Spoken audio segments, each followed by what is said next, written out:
Hello दोस्तों। तो कैसे हैं आप। आज मैं लेकर आया हूं आपके लिए मुंशी प्रेमचंद्र जी द्वारा रचित एक कहानी। इस कहानी का शीर्षक है कफन। तो चलिए कहानी को शुरू करते हैं। झोपड़े के द्वार पर बाप और बेटा दोनों एक बुझे हुए अलाव के सामने चुपचाप बैठे हुए हैं और अंदर बेटे की जवान बीबी बुधिया प्रसव वेदना में पछाड़ खा रही थी। रह रहकर उसके मुंह से ऐसी दिल हिला देने वाली आवाज निकलती थी कि दोनों कलेजा थाम लेते थे। जाड़ों की रात थी, प्रकृति सन्नाटे में डूबी हुई थी, सारा गांव अंधकार में लय हो गया था। घीसू ने कहा, मालूम होता है बचेगी नहीं, सारा दिन दौड़ते हो गया, जा देख तो आ। घीसू बाप है और माधव उसका बेटा। माधव की पत्नी बुधिया है जो प्रसव वेदना को झेल रही है। माधव चिढ़कर बोला, मरना ही तो है, जल्दी मर क्यों नहीं जाती, देख कर क्या करूं। तू बड़ा बेदर्द है बे, साल भर जिसके साथ सुख चैन से रहा उसी के साथ इतनी बेवफाई। तो मुझसे तो उसका तड़पना और हाथ पांव पटकना नहीं देखा जाता।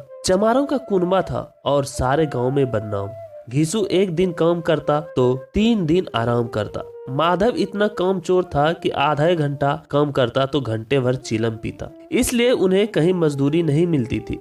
घर में मुट्ठी भर भी अनाज मौजूद हो तो उनके लिए काम करने की कसम थी। जब 2-4 फांके हो जाते तो घीसू पेड़ पर चढ़कर लकड़ियां तोड़ लाता और माधव बाजार से बेच लाता, और जब तक वह पैसे रहते दोनों इधर उधर मारे मारे फिरते। गांव में काम की कमी न थी, किसानों का गांव था, मेहनती आदमी के लिए 50 काम थे, मगर इन दोनों को उसी वक्त बुलाते जब 2 आदमियों से एक का काम पाकर भी संतोष कर लेने के सिवा और कोई चारा न होता। अगर दोनों साधु होते तो उन्हें संतोष और धैर्य के लिए संयम और नियम की बिल्कुल जरूरत न होती। यह तो इनकी प्रकृति थी, विचित्र जीवन था इनका। घर में मिट्टी के 2-4 बर्तन के सिवा कोई संपत्ति नहीं थी। फटे चिथरों से अपनी नग्नता को ढांके हुए जिए जाते थे, संसार की चिंताओं से मुक्त, कर्ज से लदे हुए, गालियां भी खाते, मार भी खाते, मगर कोई गम नहीं। दिन इतने कि वसूली की बिल्कुल आशा न रहने पर भी लोग इन्हें कुछ न कुछ कर्ज दे देते थे। मटर आलू की फसल में दूसरों के खेतों से मटर या आलू उखाड़ लाते और भून भून कर खा लेते, या 10-5 ऊख उखाड़ लाते और रात को चूसते। घीसू ने इसी आकाश वृत्ति से 60 साल की उम्र काट दी और माधव भी सपूत बेटे की तरफ बाप ही के पद चिन्हों पर चल रहा था, बल्कि उसका नाम और भी उजागर कर रहा था। इस वक्त भी दोनों अलाव के सामने बैठकर आलू भून रहे थे, जो कि किसी खेत से खोद कर लाए थे। घीसू की स्त्री का तो बहुत दिन हो गया देहांत हुआ। माधव का ब्याह पिछले साल हुआ था। जब से यह औरत आई थी उसने इस खानदान में व्यवस्था की नींव डाली थी और इन दोनों बेगैरतों का दोजख भरती रहती थी। जब से वह आई यह दोनों और भी आराम तलब हो गए थे, बल्कि कुछ अकड़ने भी लगे थे। कोई कार्य करने को बुलाता तो निब्रियाज भाव से दुगनी मजदूरी मांगते। वही औरत आज प्रसव वेदना से मर रही थी और यह दोनों इसी इंतजार में थे कि वह मर जाए तो आराम से सोए।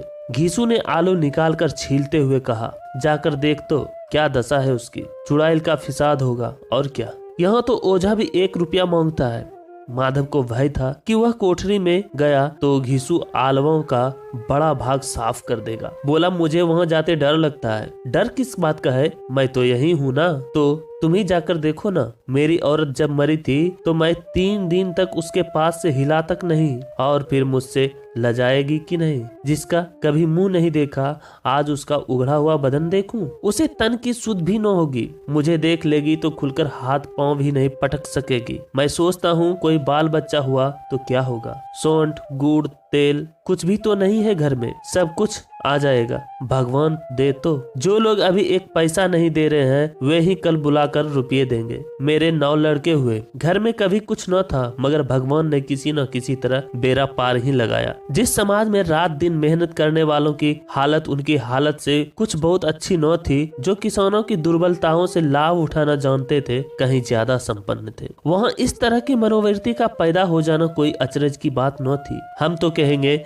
घीसू किसानों से कहीं ज्यादा विचारवान था और किसानों के विचार सुनी समूह में शामिल होने के बदले बैठकबाजों की कुत्सित मंडली में जा मिला था। हाँ, उसमें यह शक्ति न थी कि बैठकबाजों के नियम और नीति का पालन करता। इसलिए जहां उसकी मंडली के और लोग गांव के सरगना और मुखिया बने हुए थे, उस पर सारा गांव उंगली उठाता था। फिर भी उसे यह तस्कीन तो थी ही कि अगर वह फटे हाल है तो कम से कम उसे किसानों से जी तोड़ मेहनत तो नहीं करनी पड़ती, और उसकी सरलता और निरीहता से दूसरे लोग बेजा फायदा तो नहीं उठाते। दोनों आलू निकाल निकाल कर जलते जलते खाने लगे। कल से कुछ खाया नहीं था, इतना सब्र न था कि ठंडा हो जाने दे। कई बार दोनों की जवाने जल गई। छील जाने पर आलू का बाहरी हिस्सा जवान, हलक और तालू को जला देता था, और उस अंगारे को मुंह में रखने से ज्यादा खैरियत इसी में थी कि वह अंदर पहुंच जाए। वहां उसे ठंडा करने के लिए काफी सामान थे, इसलिए दोनों जल्द जल्द निकल जाते।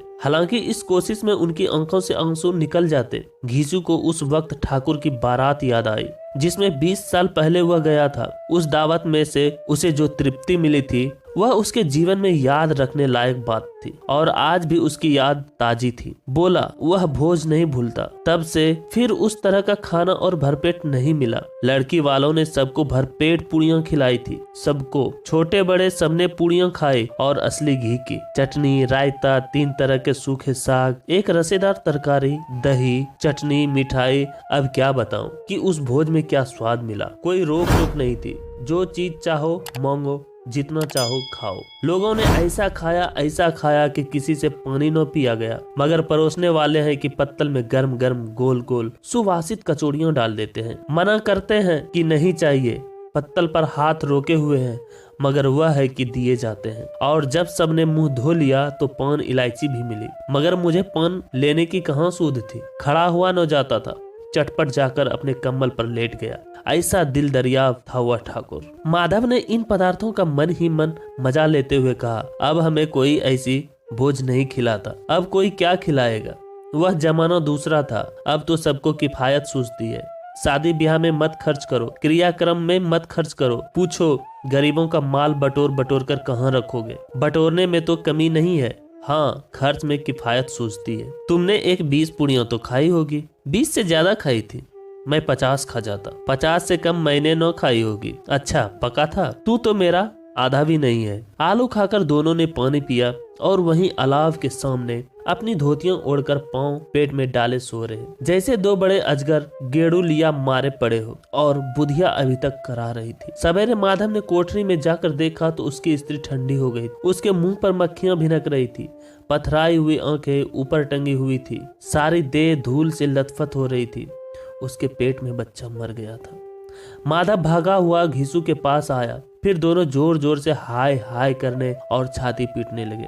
पड़ोस वालों ने यह रोना धोना सुना तो दौड़े हुए आए और पुरानी मर्यादा के अनुसार इन अभागा को समझाने लगे। मगर ज्यादा रोने पीटने का अवसर न था। कफन और लकड़ी की फिक्र करनी थी। घर में तो पैसा इस तरह गायब था जैसे चील के घोंसलों में मांस। बाप बेटे रोते हुए गांव के जमींदार के पास गए। वह इन दोनों की सूरत से नफरत करते थे। कई बार इन्हें अपने हाथों से पीट चुके थे, चोरी करने के लिए, वादे पर काम पर न आने के लिए। पूछा क्या है बे घिसुआ, रोता क्यों है? अब तो तू कहीं दिखलाई भी नहीं देता। मालूम होता है इस गांव में रहना नहीं चाहता। घिसू ने जमीन पर सिर रखकर आंखों में आंसू भरे हुए कहा, सरकार बड़ी विपत्ति में हूँ। माधव की घरवाली रात को गुजर गई। रात भर तड़पती रही सरकार। हम दोनों उसके सिरहाने बैठे रहे। दवा दारू जो कुछ हो सका सब कुछ किया, मुदा वह हमें दगा दे गई। अब कोई एक रोटी देने वाला भी न रहा। मालिक तबाह हो गए, घर उजड़ गया, आपका गुलाम हूँ। अब आपके सिवा कौन उसकी मिट्टी पार लगाएगा? हमारे हाथ में तो जो कुछ था वह सब तो दवा दारू में उठ गया। सरकार ही की दया होगी तो उसकी मिट्टी उठेगी। आपके सिवा किसके द्वार पर जाऊं? जमींदार साहब दयालु थे, मगर घीसू पर दया करना काले कंबल पर रंग चढ़ाना था। जी में तो आया, कह दे चल दूर हो जाए यहाँ से। यूं तो बुलाने से भी नहीं आता। आज जब गरज पड़ी तो आकर खुशामद कर रहा है। हरामखोर कहीं का बदमाश। लेकिन यह क्रोध या दंड देने का अवसर न था। जी में कूदते हुए 2 रुपये निकाल कर फेंक दिए, मगर संतावनों का एक शब्द भी मुंह से न निकला। उसकी तरफ ताकत तक नहीं, जैसे सिर का बोझ उतारा हो। जब जमींदार साहब ने 2 रुपये दिए तो गांव के बनिए महाजनों को इनकार का साहस कैसे होता। घीसू जमींदार के नाम का ढिंडोरा भी पीटना जानता था। किसी ने 2 आने दिए, किसी ने 4 आने। 1 घंटे में घीसू के पास 5 रुपये की अच्छी रकम जमा हो गई। कहीं से अनाज मिल गया, कहीं से लकड़ी, और दोपहर को घीसू और माधव बाजार से कफन लाने चले गए। इधर लोग बांस काटने लगे। गांव की नर्मदिल स्त्रियां आ आकर लाश देखती थी और उसकी बेकसी पर 2 बूंद आंसू गिराकर चली जाती थी। बाजार में पहुंचकर घीसू बोला, लकड़ी तो उसे जलाने भर को मिल गई है, क्यों माधव? माधव बोला, हाँ लकड़ी तो बहुत है, अब कफन चाहिए, तो चलो कोई हल्का सा कफन ले ले। हाँ और क्या, लाश उठते उठते रात हो जाएगी, रात को कफन कौन देखता है? कैसा बुरा रिवाज है कि जिसे जीते जी तन ढकने को चिथरा भी न मिले, उसे मरने पर नया कफन चाहिए। कफन लाश के साथ जल ही तो जाता है, और क्या रखा रहता है? यही 5 रुपये पहले मिलते तो कुछ दवा दारू कर लेते। दोनों एक दूसरे की मन की बात ताड़ रहे थे। बाजार में इधर उधर घूमते रहे, कभी इस बजाज की दुकान पर गए, कभी उस दुकान पर। तरह तरह के कपड़े, रेशमी और सूती देखे, मगर कुछ जचा नहीं। यहाँ तक कि शाम हो गई, तब दोनों न जाने किस देवी प्रेरणा से एक मधुशाला के सामने जा पहुंचे और जैसे किसी पूर्व निश्चित व्यवस्था के अंदर चले गए। वहां जरा देर तक दोनों असमंजस में खड़े रहे। फिर घीसू ने गद्दी के सामने जाकर कहा, साहू जी एक बोतल हमें भी देना। उसके बाद कुछ चिखौना आया, तली हुई मछली आई, और दोनों बरामदे में बैठकर शांति पूर्वक पीने लगे। कई कुज्जियां ताबड़तोड़ पीने के बाद दोनों सरूर में आ गए। घीसू बोला, कफन लगाने से क्या मिलता है? आखिर जल ही तो जाता है, कुछ बहू के साथ तो न जाता। माधव आसमान की तरफ देखकर बोला, मानो देवताओं को अपनी निष्पापता का साक्षी बना रहा हो। दुनिया का दस्तूर है, नहीं तो लोग बावनों को हजारों रुपये क्यों देते? कौन देखता है परलोक में मिलता है या नहीं? बड़े आदमियों के पास धन है, फूके, हमारे पास फूकने को क्या है? लेकिन लोगों को जवाब क्या दोगे? लोग पूछेंगे नहीं कफन कहाँ है? घीसू हंसा, अबे कह देंगे कि रुपये कमर से खिसक गए, बहुत ढूंढा मिला नहीं, लोगों को विश्वास न आएगा, लेकिन फिर वही रुपये देंगे। माधव भी हंसा इस अनपेक्षित सौभाग्य पर, बोला, बड़ी अच्छी थी बेचारी, मरी तो खूब खिला पिलाकर, आधी बोतल से ज्यादा उड़ गई। घीसू ने 2 सेर पुड़ियां मंगाई, चटनी, अचार, कलेजियां। शराब खाने के सामने ही दुकान थी। माधव लपक कर 2 पतलों में सारे सामान ले आया। पूरा 1.5 रुपया खर्च हो गया, सिर्फ थोड़े से पैसे बचे रहे। दोनों इस वक्त इस शान में बैठे पूड़ियां खा रहे थे कि जैसे जंगल में कोई शेर अपना शिकार उड़ा रहा हो। न जवाबदेही का खौफ था, न बदनामी की फिक्र। इन सब भावनाओं को उन्होंने बहुत पहले ही जीत लिया था। घीसू दार्शनिक भाव से बोला, हमारी आत्मा प्रसन्न हो रही है तो क्या उसे पुण्य न होगा? माधव ने श्रद्धा से सिर झुकाकर तस्दीक की, जरूर से जरूर होगा। भगवान तुम अंतर्यामी हो, उसे बैकुंठ ले जाना। हम दोनों हृदय से आशीर्वाद दे रहे हैं। आज जो भोजन मिला वह कभी उम्र भर न मिला था। एक क्षण के बाद माधव के मन में एक शंका जागी। बोला, क्यों दादा, हम लोग भी एक न एक दिन वहां जाएंगे ही। घीसू ने इस भोले भाले सवाल का कुछ उत्तर न दिया। वह परलोक की बातें सोचकर इस आनंद में बाधा न डालना चाहता था। जो वहां हम लोगों से पूछे कि तुमने हमें कफन क्यों नहीं दिया, तो क्या कहोगे? कहेंगे तुम्हारा सिर। पूछेगी तो जरूर। तो कैसे जानता है कि उसे कफन न मिलेगा? तुम मुझे ऐसा गधा समझता है? 60 साल क्या दुनिया में घास खोदता रहा हूँ? उसको कफन मिलेगा और बहुत अच्छा मिलेगा। माधव को विश्वास न आया। बोला, कौन देगा? रुपये तो तुमने चट कर दिए। वह तो मुझसे पूछेगी। उसकी मांग में तो सिंदूर मैंने डाला था। कौन देगा? बताते क्यों नहीं? वही लोग देंगे जिन्होंने अब की दिया। हाँ, अब की रुपये हमारे हाथ न आएंगे। ज्यों-ज्यों अंधेरा बढ़ता था और सितारों की चमक तेज होती थी, मधुशाला की रौनक भी बढ़ती जाती थी। कोई गाता था, कोई डींग मारता था, कोई अपने संगी के गले लिपट जाता था, कोई अपने दोस्त के मुंह में कुल्हड़ लगाए देता था। वहाँ के वातावरण में सरूर था, हवा में नशा। कितने तो यहाँ आकर एक चुल्लू में मस्त हो जाते थे। शराब से ज्यादा यहाँ की हवा उन पर नशा करती थी। जीवन की बाधाएं यहाँ खींच लाती थी और कुछ देर के लिए यह भूल जाते थे या न जीते हैं न मरते हैं। और यह दोनों बाप बेटे अब भी मजे ले लेकर चुस्कियां ले रहे थे। सबकी निगाहें इनकी ओर जमी हुई थी। दोनों कितने भाग्य के बली हैं। पूरी बोतल बीच में है। भरपेट खाकर माधव ने बची हुई पुड़ियों का पत्तल उठाकर एक भिखारी को दे दिया, जो खड़ा इनकी ओर भूखी आंखों से देख रहा था और देने के गौरव, आनंद और उल्लास का अपने जीवन में पहली बार अनुभव किया। घीसू ने कहा, ले जा, खूब खा और आशीर्वाद दे। जिसकी कमाई है वह तो मर गई, मगर तेरा आशीर्वाद उसे जरूर पहुंचाएगा। रोए रोए से आशीर्वाद दो, बड़ी गाढ़ी कमाई के पैसे हैं। माधव ने फिर आसमान की तरफ देखकर कहा, वह बैकुंठ में जाएगी दादा, बैकुंठ की रानी बनेगी। घीसू खड़ा हो गया और जैसे उल्लास की लहरों में तैरता हुआ बोला, हाँ बेटा, बैकुंठ में जाएगी। किसी को सताया नहीं, किसी को दबाया नहीं, मरते मरते हमारी जिंदगी की सबसे बड़ी लालसा पूरी कर गई।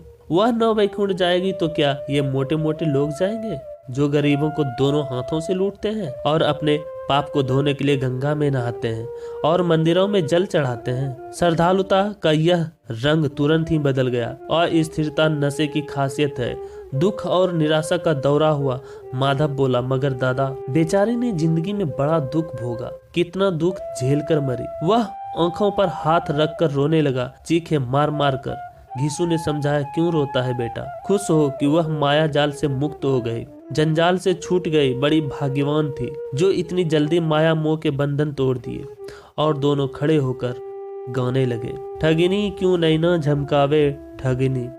पियक्कड़ की आंखें इनकी ओर लगी हुई थी और यह दोनों अपने दिल में मस्त गाए जाते थे। फिर दोनों नाचने लगे, उछले भी, कूदे भी, गिरे भी, मटके भी, भाव भी बताए, अभिनय भी किए और आखिर नशे में मदमस्त होकर वहीं गिर पड़े। तो दोस्तों, हमारी कहानी यही खत्म होती है। आप हमें बताएं कि प्रेमचंद्र जी रचित ये कफन आपको कैसी लगी। पसंद आए तो वीडियो को लाइक करें और ऐसी ही अच्छी कहानी सुनने के लिए हमारे channel A to Z story को सब्सक्राइब करें और बेल आइकन प्रेस जरूर करें ताकि जब भी मैं कोई कहानी अपलोड करूं तो उसका नोटिफिकेशन सबसे पहले आप तक पहुंचे। धन्यवाद।